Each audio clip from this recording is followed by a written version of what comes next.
다정하게 뽀뽀를 하고 있는 사진이었어요. 침대 위에서 찍은 그 사진이 얼마나 충격적으로 다가왔는지 몰라요. 한 번에 너무 많은 내용이 담겨 있는 바람에 감당이 안 되더라고요. 그리고 사장님은 노트북을 하나 가지고 오더니 펼쳐주더라고요. 이 둘은 제가 집을 비웠을 때 본인들 신혼집 마냥 제 집을 썼더라고요. 여기 CCTV 기록입니다. 꼭 들으셔야 할 내용이 있을 것 같아서 보관하고 있었는데 화면 보시기 영 불편하시면 소리만 들으셔도 됩니다. 그리고는 음성을 들려주더라고요. 그 안에는 분명 제 남편의 목소리가 들려왔습니다. 대강 이런 내용이었어요. 내가 얼른 건강해져서 자기한테 돌아올게.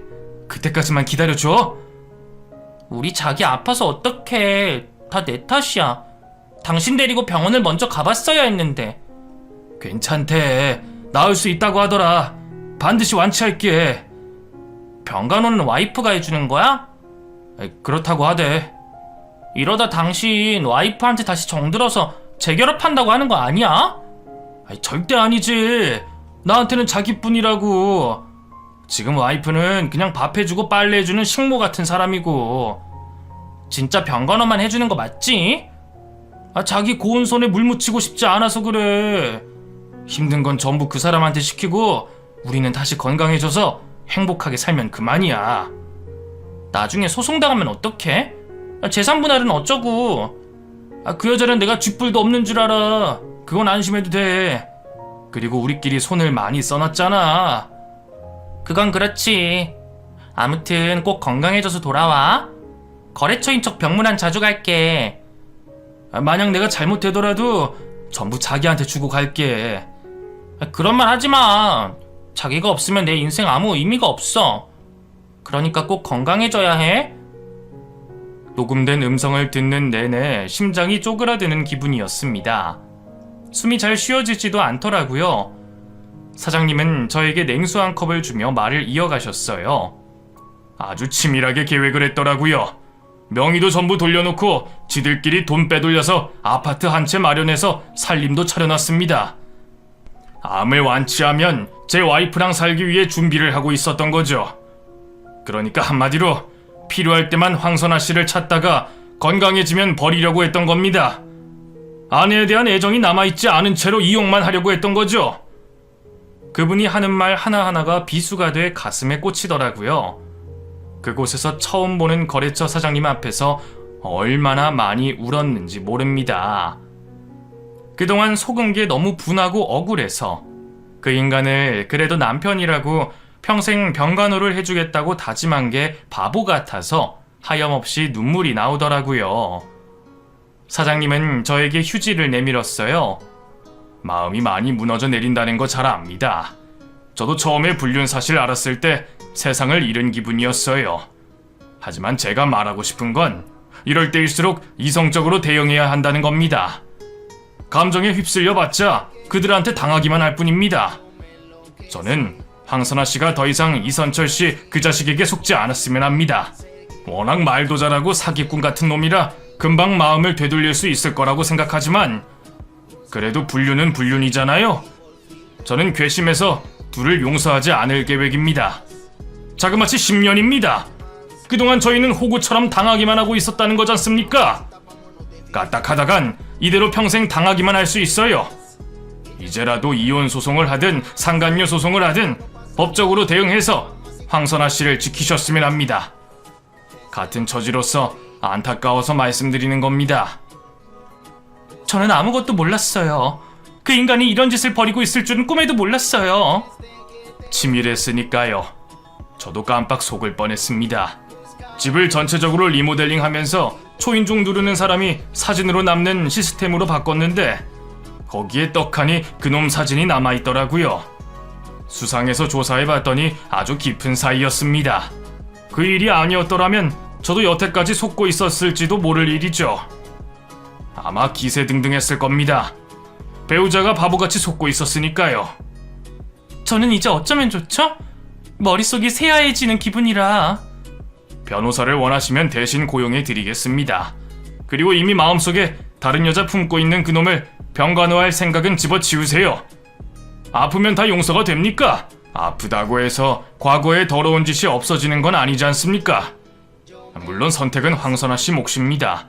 저는 그저 증거와 변호사를 고용할 돈을 가지고 있으니 원하신다면 지원해드릴 수 있다는 겁니다. 분명 지금 상태에서는 재산 분할도 불리하게 받으실 수 있으니 그에 대한 해결책을 제시해드리고 싶을 뿐입니다. 아무튼 제가 하고 싶은 말은 여기까지입니다. 말은 딱딱하게 했지만 그 속은 얼마나 망가졌겠어요. 사장님의 손도 미세하게 떨리고 있더라고요. 가장 먼저 괘씸하다는 생각이 들었습니다. 여태껏 뒷바라지 해주고 시부모님까지 대신 챙겨주고 병간호까지 내가 다 해줬는데 결국에는 다른 여자에게 마음을 줬다는 얘기잖아요. 그리고 더 어이가 없는 건 암까지 걸렸으면 반성을 해도 모자랄 판에 저를 실컷 써먹다가 버릴 계획을 세웠다는 거예요. 비참한 마음을 품고 그 집을 나왔어요. 혼자 생각할 시간이 필요했습니다. 집을 나오자마자 웬 여자가 저를 붙잡더라고요. 저기 제 남편이랑 이야기 나누셨어요? 돌아보니 아까 머리채를 붙잡힌 채로 빌고 있었던 여자였습니다. 제 남편과 바람난 상간녀였던 것이죠. 남의 남편 만난 주제 어디서 뻔뻔하게 얼굴을 들이밀어요? 죄송합니다. 지금 제 남편이 흥분을 많이 한 상태라 제정신이 아닐 거예요. 얘기는 저랑 하시죠. 그쪽이랑 얘기할 게 없네요. 소송 하실 건가요? 소송당할 각오로 남의 남편 만난 거 아닌가요? 그런 거 하나도 안 무서워할 줄 알았는데. 무슨 얘기를 들었는지 모르겠지만 당장 헤어질 수 있어요. 이제 더 이상 만나지 않을게요. 이미 엎질러진 물을 다시 주워 담을 수 있다고 생각하세요? 이제 슬슬 정리하려고 했어요. 정말이에요. 한 번만 아량을 베푸신다면 앞으로 속상하게 할 일 전혀 없을 거예요. 여기서 약속 드릴 수 있어요. 10년간 나를 농락했으면서 이제서야 약속을 한다고? 진짜 어이가 없네. 아파서 다 죽어가는 남자 저도 관심 없어요. 저는 다시 남편한테 돌아갈 생각이니까 사모님도 넓은 아량을 베풀어서 다시 그 사람하고 잘 지내보시면 어떨까... 그 말을 듣는 순간 저는 화가 나서 그 여자의 뺨을 내리치게 됐어요. 누군가의 뺨을 쳐본 게 그때가 처음이었네요. 둘이 살림까지 차렸다며? 그럼 네 거니까 네가 책임져. 왜 나한테 아량을 베풀라 말아야? 이제 그 인간 너한테 줄게. 평생 둘이 행복하게 살든가 말든가 알아서 해. 택시를 타고 다시 돌아가는 내내 이혼에 대해서 생각하게 됐어요. 그렇게 수도 없이 이혼을 결심하곤 했는데 막상 코앞에 다가오니 막막하더라고요. 일단 시어머니에게 전화를 걸었어요. 남편 뺏어간 여우 같은 며느리, 남편이 힘들게 번 돈 맘 편히 쓰기만 하는 여시 같은 며느리가 먼저 이혼을 선언했습니다. 어머님, 저 이혼하려고요. 먼저 아쉬워할 것 같아서 전화드려요. 너 미쳤어? 우리 아들 아프다니까 바로 버리는 것 좀 봐. 너 지금까지 우리 아들한테 받아간 거 다 토해내. 어머님 아들 불륜 저질렀어요. 그것도 10년씩이나요. 좋으시겠어요. 미웠던 며느리 떠나게 됐으니까요. 어머님 아들 떠받들어주는 새로운 며느리 맞으실 준비하셔야겠어요. 뭐? 그래서 어쩌라고? 남자가 사업하고 바깥일 하다 보면 다른 여자한테 마음 정도는 줄 수 있지. 너는 내가 항상 별것도 아닌 걸 가지고 예민하게 굴더라. 네, 그럴 수 있어요. 가치관의 차이겠죠. 하지만 제 관점에서는 도저히 이해가 안 가서요.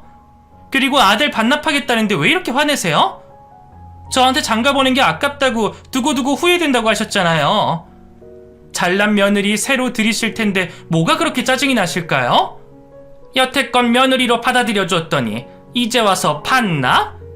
아주 성질머리 고약해가지고 너 같은 걸 며느리로 받아준 내 잘못이다. 너는 우리 아들이 불쌍하지도 않디? 평생 가정 위에 몸 바쳐 일만 했는데 너는 고작 그 일 때문에 남편을 버려? 저한테는 고작이 아니라서요.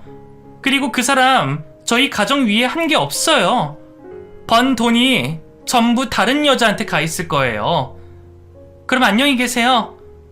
전화를 끊은 뒤 병원으로 향했습니다. 남편은 병실에 누워서 저를 기다리고 있더라고요. 저를 보더니 갑자기 앓는 소리를 내기 시작했어요. 아, 여보, 왜 이렇게 늦게 왔어? 기다렸잖아. 쓰러졌다고 들었어. 일이 좀 있었어. 별거 아니래. 이제 막 검사하고 끝내던 참이었어. 진짜 인생 종칠인 줄 알고 얼마나 무서웠는지 몰라. 그때 당신 생각나더라고. 나 진짜 당신밖에 없는 거 알지? 당신이 무슨 얘기를 들었는지 몰라도 나는 억울해. 미리 얘기를 들었나 보구나. 어머님한테 들었나? 아님 내연녀한테? 그게 무슨 소리야? 나 당신이랑 끝내려고. 여기서 그만하자. 갑자기 그런 게 어딨어?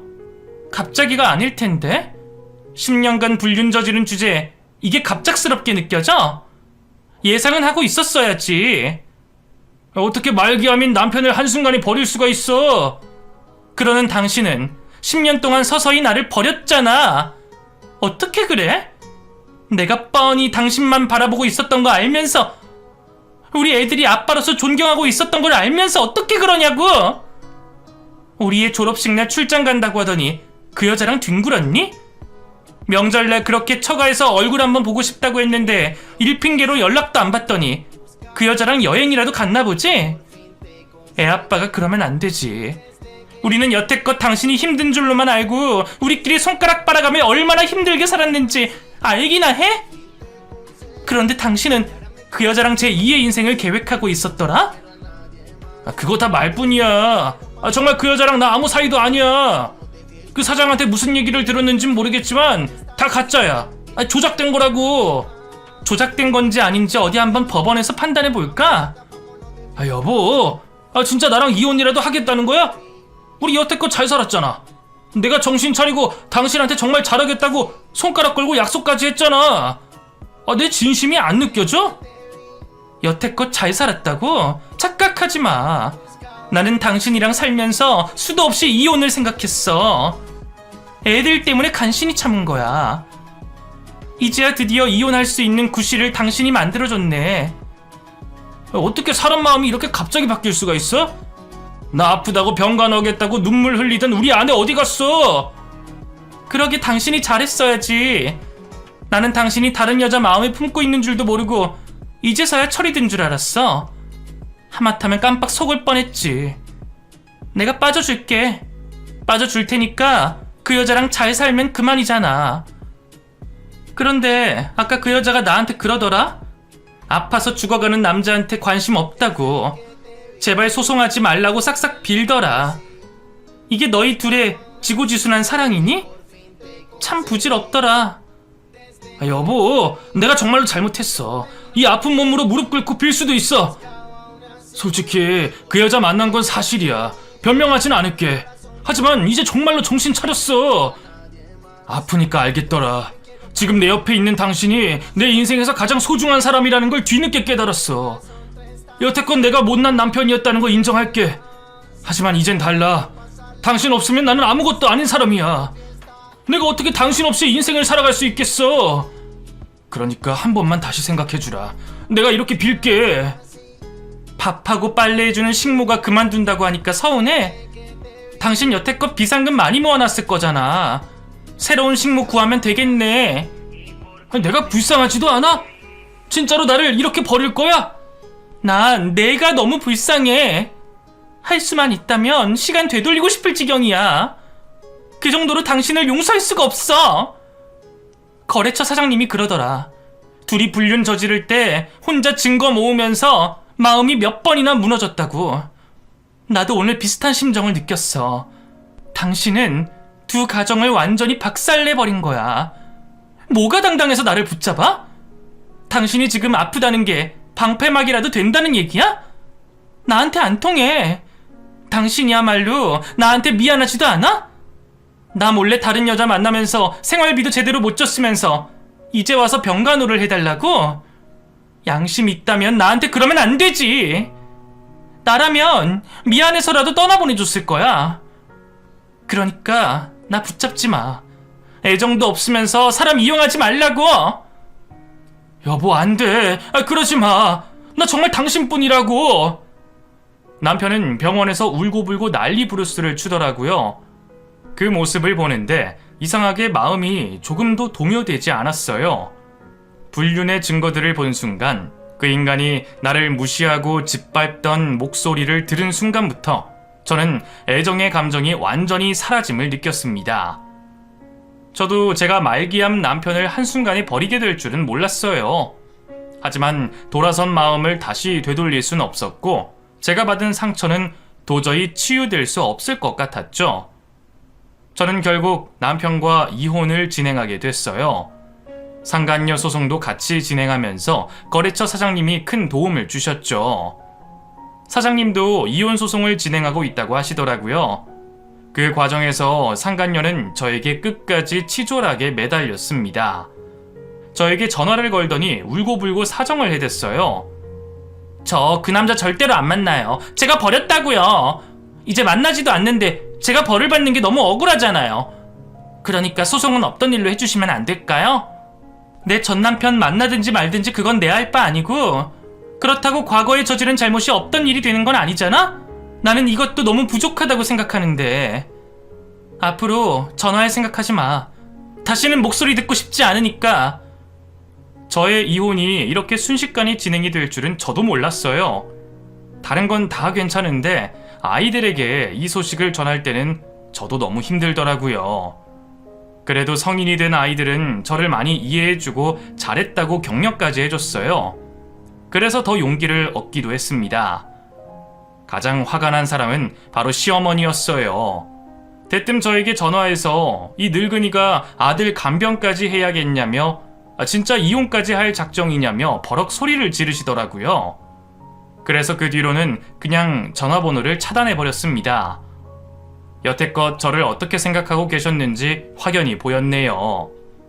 생각해보면 시댁에 갈 때마다 저는 사람 취급도 못 받는구나 느낄 때가 많았어요. 그때는 그게 당연한 거라고 생각했는데 지금 와서 생각해보니 새삼 서운하더라고요. 며느리로서 열심히 비위 맞추려고 노력했지만 결국에는 그게 다 부질없는 짓이었더라고요. 그렇게 저는 애들 다 키워놓고 늦지막이 이혼을 하게 됐습니다. 처음에는 많이 어색하고 힘들었어요. 주변에 이혼을 했다고 말하는 것도 너무 부끄러웠네요. 하지만 원래도 인간관계가 그리 넓은 편이 아니었기 때문에 금방 정리가 되더라고요.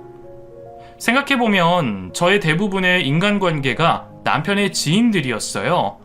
그 인간의 아내로 살면서 저를 지우고 살았던 거잖아요. 이제는 절대로 그렇게 살지 말아야겠다 다짐하게 되더라고요. 혼자 살기로 마음먹은 저는 예전부터 하고 싶었던 보육교사 자격증을 따기 위해 열심히 공부했고 결국에는 원하던 일까지 할 수 있게 됐어요. 너무 늦은 건 아닐까 걱정이 많았는데 막상 도전하고 나니 저와 비슷한 또래인 사람들이 많아서 안심이 되더라고요. 친구도 많이 사귀어서 저희끼리 정말 돈독하게 지내고 있습니다. 전 남편에 대한 소식은 가끔 애들을 통해 듣곤 합니다. 비록 갈라서긴 했으나 아이들에게는 아빠니까요. 아이들도 아빠를 그리 썩 달가워하는 것 같진 않지만 그래도 수술할 때, 명절 때는 가끔씩 보러 가는 것 같더라고요. 수술은 잘 마쳤고 예후도 괜찮다는 소식까지 듣게 됐네요. 이제는 공기 좋은 지방에 주택 하나 사서 그곳에서 새로운 삶을 시작할 거라고 들었어요. 그리고 가끔씩 제 소식을 물어본다고 하네요. 상간녀와는 완전히 끝이 난 것으로 보이더라고요. 그때는 그렇게 서로 죽고 못 살더니 결국에는 이렇게 허무하게 헤어지네요. 아직도 저는 이해가 잘 가지 않아요. 그렇게 좋으면 이혼을 하고 만나지 왜 배우자에게 상처를 주면서까지 불륜을 저지르는지 모르겠어요. 어쨌든 이제 혼자의 삶이 더 편해졌네요. 끝이 없을 것 같던 고통도 이제는 조금씩 무뎌지는 것 같아요. 시간이 많은 걸 해결해 주더라고요. 앞으로 시간이 흐르면 저는 또 다른 사람이 되어 있을 것 같아요. 이제는 저도 인생을 제대로 즐겨보려고 합니다. 저 스스로 돈도 벌고 책임도 지면서요. 아직 저는 제가 젊은 나이라고 생각해요. 나이 때문에 늦었다고 생각할 때 그때가 가장 이른 시기라는 걸 잊지 않으셨으면 합니다. 하루라도 빨리 하고 싶은 걸 하고 인생 즐기고 살아요. 이 말을 여러분들께 해드리고 싶어서 긴 사연을 적어보게 됐네요. 부디 여러분들은 저와 같은 상처를 받지 않길 바라면서